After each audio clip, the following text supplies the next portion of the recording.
And welcome back to the LinkedIn Logs. I'm your host, Chad White. If you didn't know, this is the jobs podcast for the website, cpluscomedy.com. Like I just said, it's a website. Go there. I'm sorry. Full disclosure, I was going to do a completely different thing for for this show, but then I found 3 stories that that are going to work out perfectly. I hope. We'll see. And I was like, you know what? Let me see what's going on, because the thing was going to be an OnlyFans thing. So I was going to load up OnlyFans, and now we were going to build, some videos or whatever. Just put some things out. It was going to be a whole jokey episode, but now I'm doing a real thing. So here we are. We're doing a podcast. And then I was on OnlyFans, and I don't follow anybody except for the, what is it called, OnlyFans creators, or at OnlyFans. So I looked at that, and I was like, why is this girl on a jet ski and it says how to water wheelie, but she's wearing like short shorts and stuff in it? So I got distracted by the OnlyFans. Chad White, podcasting. Welcome back. Here we are. What's been going on with me? Nothing. Well, in terms of jobs, nothing. In terms of everything else, too, nothing. We're post-Easter. I recorded an episode of Constitutional's podcast on Friday, and on Thursday? What was Friday? I recorded on Friday because I didn't do not LinkedIn Logs, Late Night Lately for 2 weeks because I took a break. Mostly because all the shows were gone or off, or there weren't enough last week because the NBC shows were on, but I don't think Kimmel was on. So whatever. Anyway, I want to do it. I want to do all the shows whenever. I want to do a show when everything's on. Also, I couldn't find a topic. Any Hoosers, and for LinkedIn Logs, I like to come in here loaded with something to talk about. The problem is there's not a lot of job stuff out there until Jobs Friday, when the numbers are released the first Friday of the month, which is this Friday.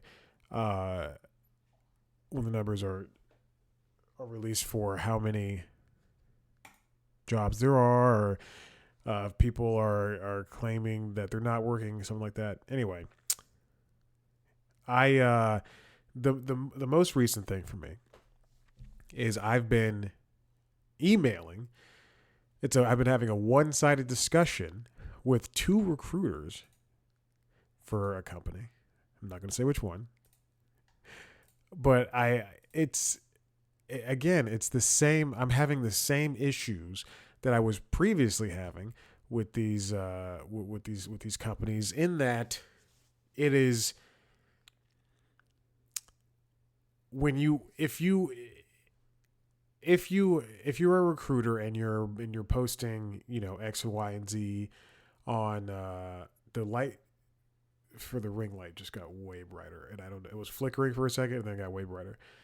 But if you're posting all the time, and yes, you can be someone that hires a company to write your things for you, or use AI to generate some posts for you.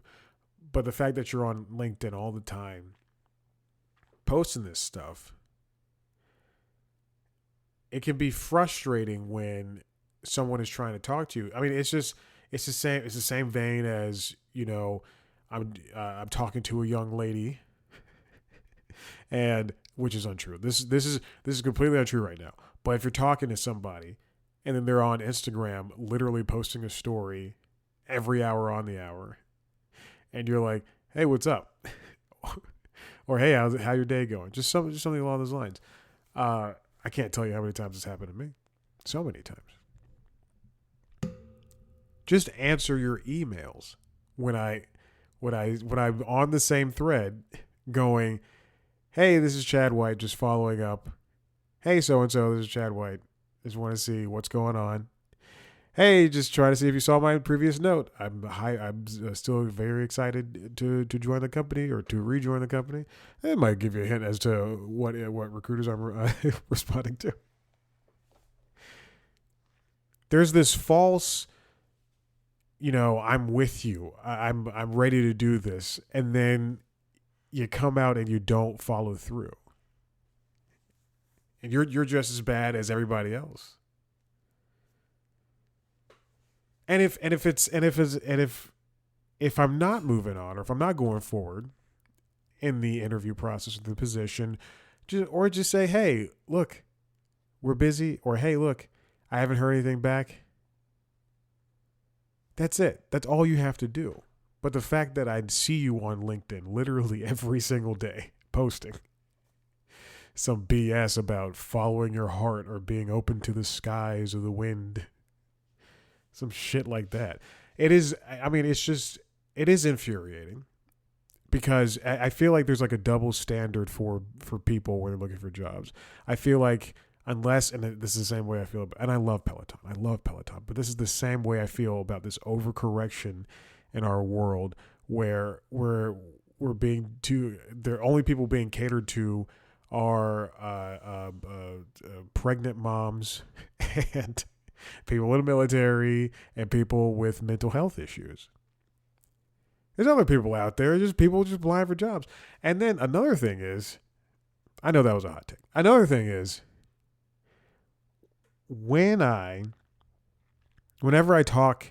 I hear somebody talking about, how they got their jobs or their job search or whatever, they're like, oh, I just kept asking, you just gotta be headstrong. You have to go in there. You have to do this. You have to do that.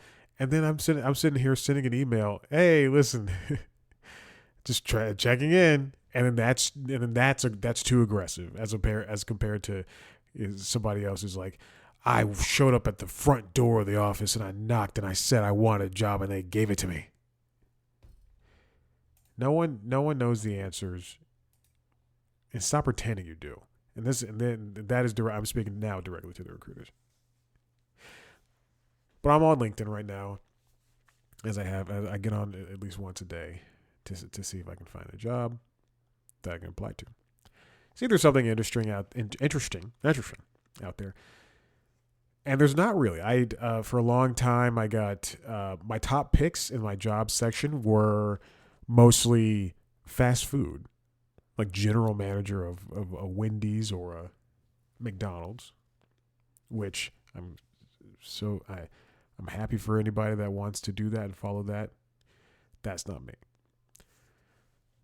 And then the premium section, jobs where you're a top applicant, you only get shown one or two jobs, sometimes three.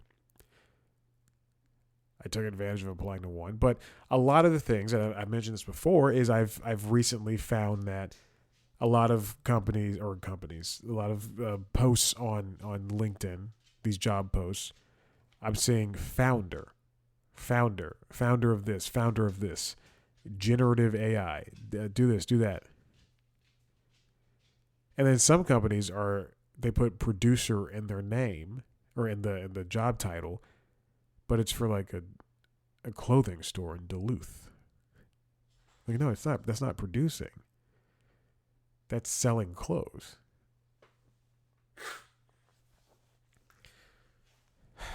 So I'm trying to doing the stick-to-itiveness thing, but that's what's happening in my neck of the woods.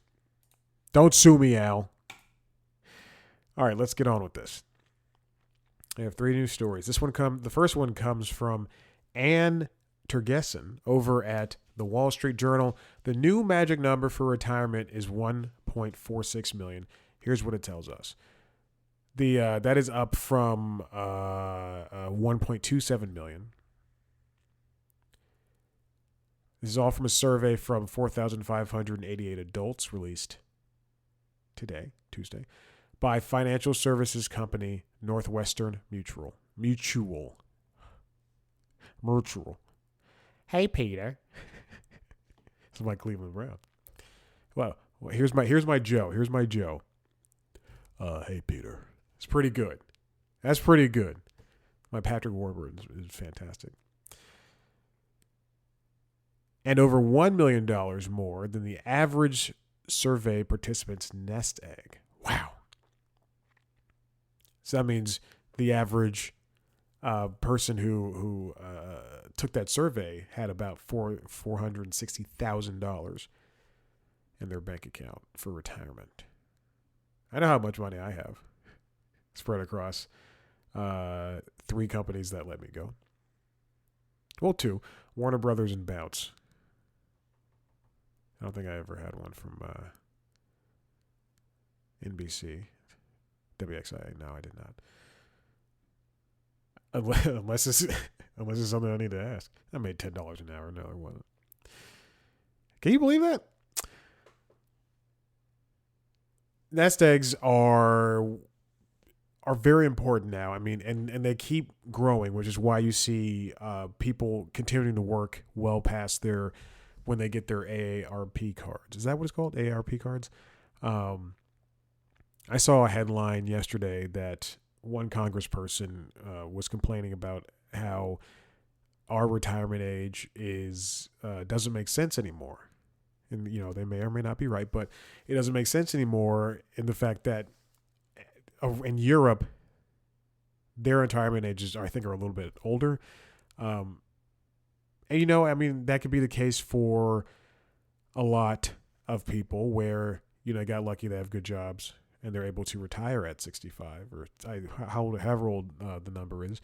And they have their nest eggs. They can live comfortably, which is what this $1.46 million is that the idea is to live comfortably. I mean, I guess that, I mean, to live like if your house is paid off and the only bills you have are the constant bills, which could be, home insurance, homeowners insurance, health insurance, food for you, if you have a spouse, or if you're living with a common law person and pets, and you're traveling every so often, I don't know. It's hard for workers to imagine what their 401k balance ultimately buys in their retirement. The Wall Street Journal profiled retirees with $1 million, $2 million, and $5 million to show the range of lifestyles and challenges people face. About 2% of Fidelity Investments 401k participants have a balance of $1 million or more. The retirement program is projected to deplete its reserves in a decade, triggering a 23% reduction in benefits unless Congress acts. Millennials sharply raised their estimates compared with before the pandemic. When millennials, people my age, born between the 80s and the late 90s, I believe 96 is the cutoff, or 95 is the cutoff rather. Millennials are expected to need 1.65 million. That's up from under 1 million in 2020. Boomers who were born from 46 to 64 would need about 990,000, up from 830,000 in 2020. People who have at least $1 million to invest think they'll need about $4 million to retire comfortably, up from 2.1 million in 2020. Now, these numbers obviously are different for everybody. This is the general consensus. We don't exactly know. Again, you could have a different lifestyle. But one question posited here, is it enough? Some people retire earlier than expected for one reason or another. About 35% of retirees, the nonprofit Employee Benefit Research Institute surveyed in 2023, said they retired sooner than they planned because they felt they could afford to, which is down 41% in 2021. I know plenty of people who want to retire when they're in their 40s and 50s. And I'm like, more power to you. I wish I could do the same thing. As time moves on, it's going to be more difficult to judge how this works, especially when things like you couldn't even consider 20 years ago are cropping up. Phones cost 10 times as much as they used to. And then you have to factor in your subscription services, for instance. If you want to travel, if you want to do anything other than live hand to mouth all the time or paycheck to paycheck. I can't even think about retirement. I'm like, dude, I gotta find somewhere to work. And this next story ties into that. This one comes from the New York Times, written by Curtis Lee. Winners and losers as $20 fast food wage nears in California. California's fast food wage increase is in effect. And some people are happy, some people are very sad about it. Or not sad, but there's opposite thoughts. I couldn't come up with something other than sad. You hear the both sides of the coin every single time. All the single time. Title of this episode. You hear both sides of the coin. On one end, you hear people who own restaurants, as you'll see in this piece, is that this happens twice. People who own restaurants who are used to paying minimum wage are going to have to raise prices of their food. They're going to have to lay people off because it costs so much money just to maintain that $20 an hour. But then on the other end of the spectrum, this is going to be great for somebody who is able to now that extra $4 if they're making $16 an hour, they're going to be able to pay more in their rent. They're going to be able to save more. They're going to be able to buy luxuries that they should, or it'll put a little bit more distance between them and the debt collectors or whatever.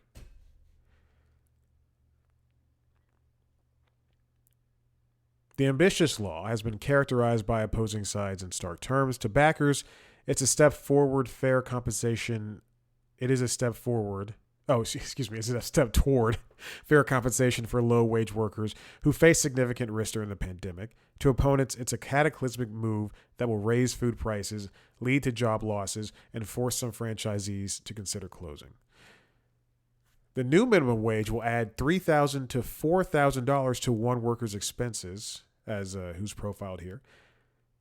And while this worker, hopes to keep all 8 of his employees, he doesn't know if he can keep up with numbers. Not the worker, this is the restaurant owner. There was also a piece, a little bit here that I wanted to see. Some people are going to be able to help their parents with rent, which is a fantastic move. But here, there's a chain based in Dallas. I'm not going to say the restaurant. It operates more than 400 restaurants. This is the same guy. He pays 9% in royalties. I'm stuffed up from the allergies. In royalties to the headquarters. He has cut his staff by half over the past decade and trimmed hours. He's also raised prices. A loaded baked potato cost $8 when he opened his store for the chain, and now it's almost $20 when ordering at the restaurant. My thing is, if that's a $20 loaded baked potato, I hope to God you are putting protein on there, cheese, sour cream, like just the works. If that's a $20 baked potato, loaded baked potato, it better be big. It better be like truly the size of my phone. It better be the size of this water bottle. If it's gonna be $20. And yeah, I mean, you're gonna have restaurants in areas where let's just pretend that this expands, hopefully, to because I'm on the side of the worker. Let's pretend it expands to the other end of the coast, to places in the middle of the country, and they have to pay prices that are in line with the landscape of the area. So by that I mean, if the minimum wage in California for someone to live a life is $20, and the same thing happens in New York, then maybe in Chattanooga, Tennessee, where I went to school, instead of it being $8.25, then it can be $14.50 or something. Because that, even if you have to cut down on how many workers you have, you don't have to trim complete hours. You can have somebody work a 6-hour shift, 7-hour shift, 4 or 5 days a week, and get them. Because you know what, I've done a lot of part-time jobs. You know how many times the companies have had to juggle me getting me to 39 hours or 39 and a half, so they didn't have to pay the benefits to me. This is nothing new. I understand. I see from the business owner's perspective how they are going to have to make some cutbacks. But if you put out a better service, then I think, and another thing is that the guy who owned this restaurant has seen a drop in his customers. You just see when prices go up like that, they've seen a drop in their customers. But I think if you have a better service, then the customer base will level out and everything will be just fine. The dog came over. If you heard me turn away from the mic, he started sniffing my leg, and I was like, "What in the world is this?" Because I didn't know. I wasn't paying attention where he was. I mean, I live in a very popular area in Atlanta, Georgia, and there are any number of restaurants around the way. And for instance, my favorite pizza restaurant just closed, and they had a 30, I think it was like $35. I don't know, but they had like let's say $35 pizza. It was like a medium sized all meat pizza.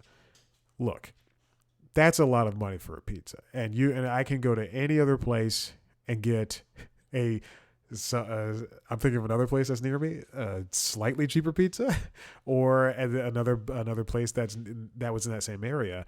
It's basic, same style, price is basically the same.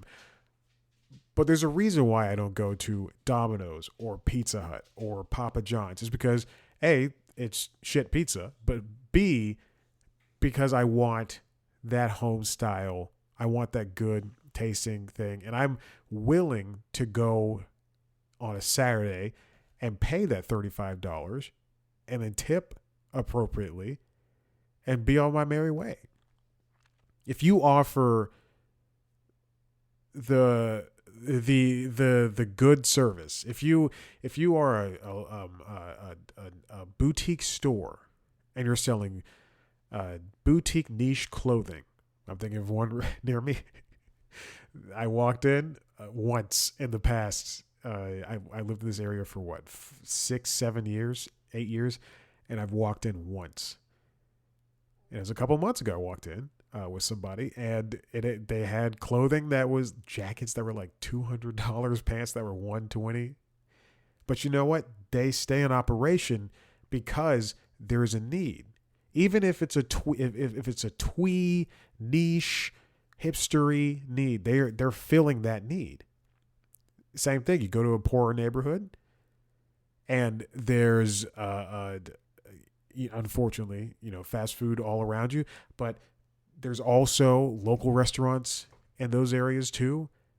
There's people driving around Atlanta with smokers connected to their trucks, parking in neighborhoods. There's food trucks. There's needs.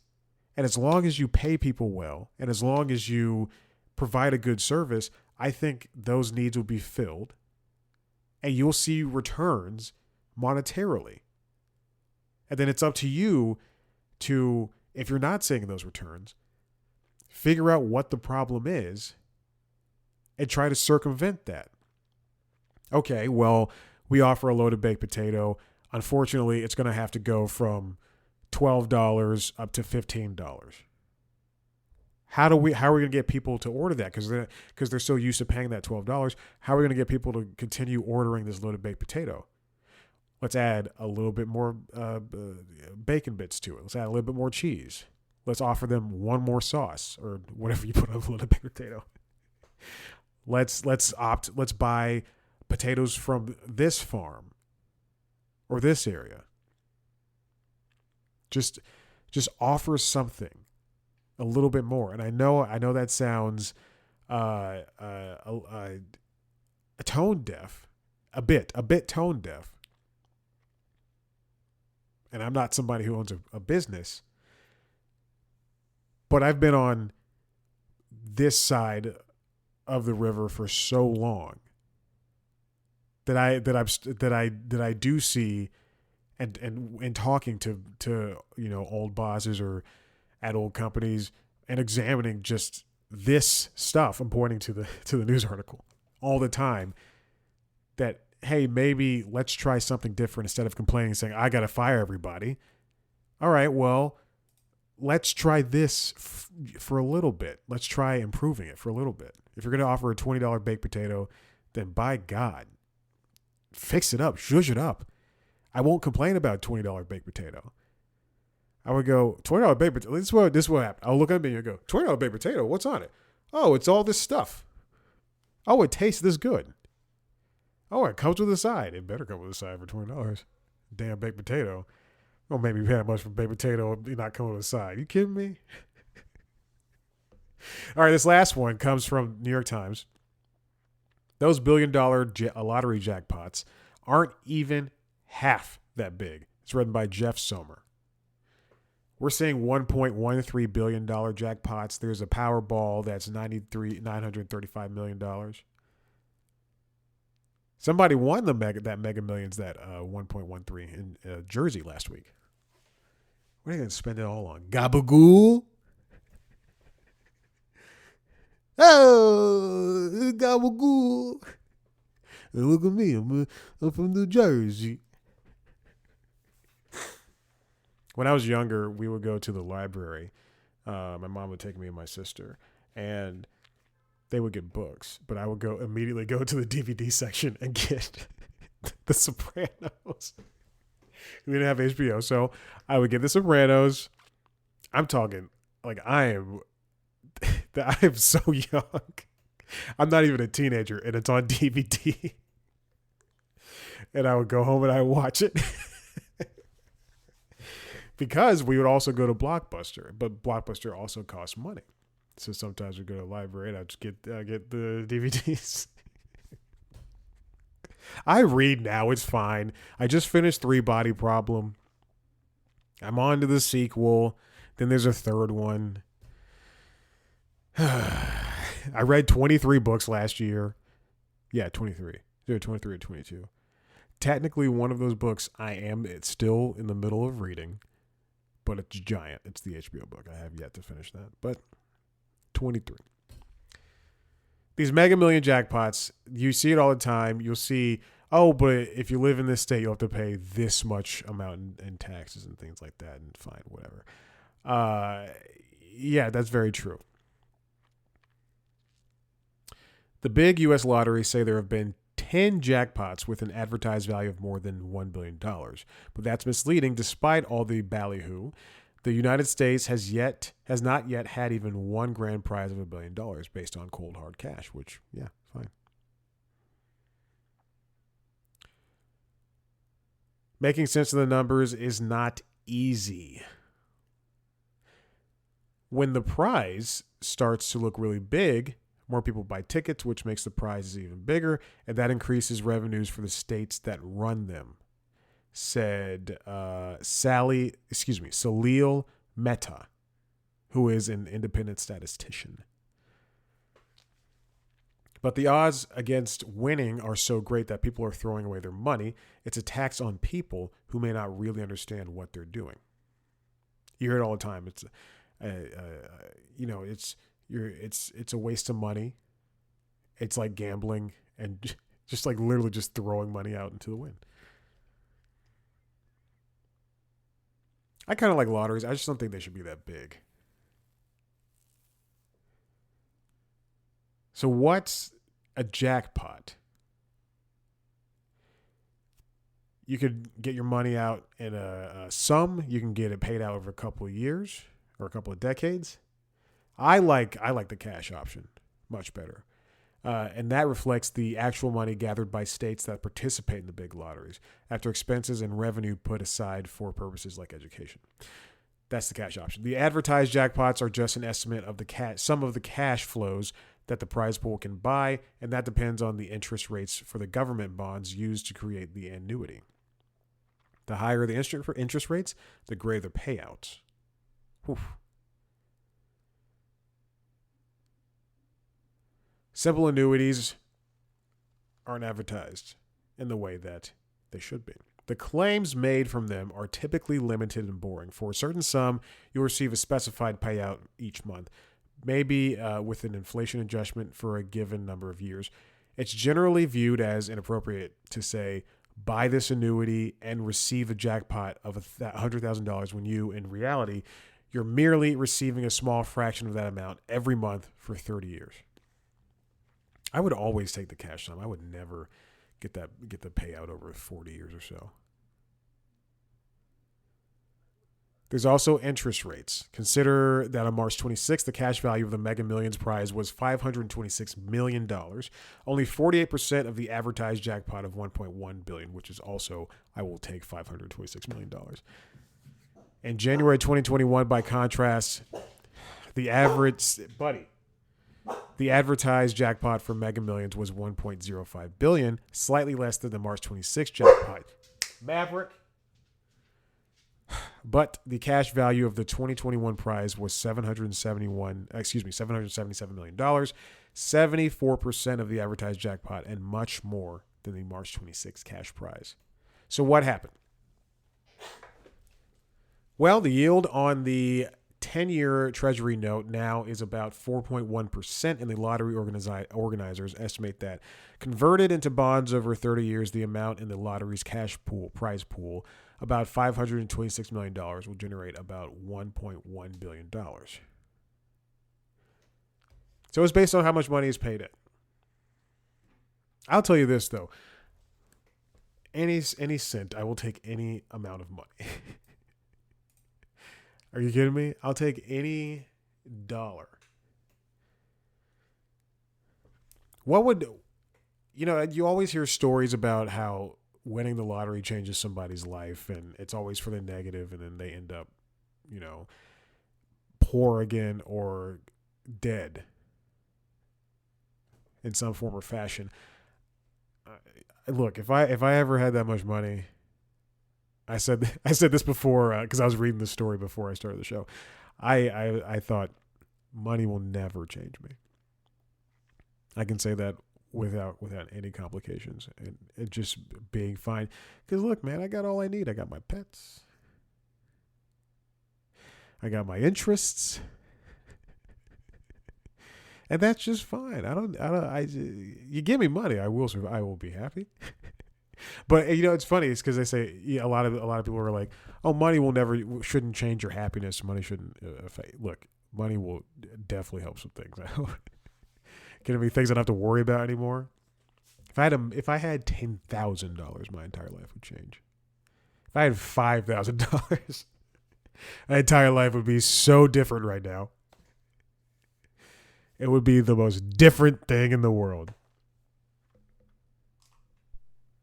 But I just thought the lottery thing, that had nothing to do with jobs. It was in the business section of the New York Times, but I did think that was just an interesting story.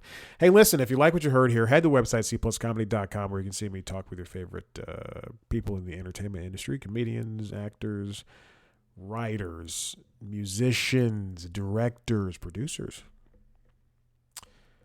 I did not land a couple of interviews that were offered to me. I had to check back in. Oh, Chad, I'm sorry. They're no longer doing those. Yeah. Two guys I enjoy. I really like. Seth Meyers and Mike Birbiglia. Just put the PR people on blast.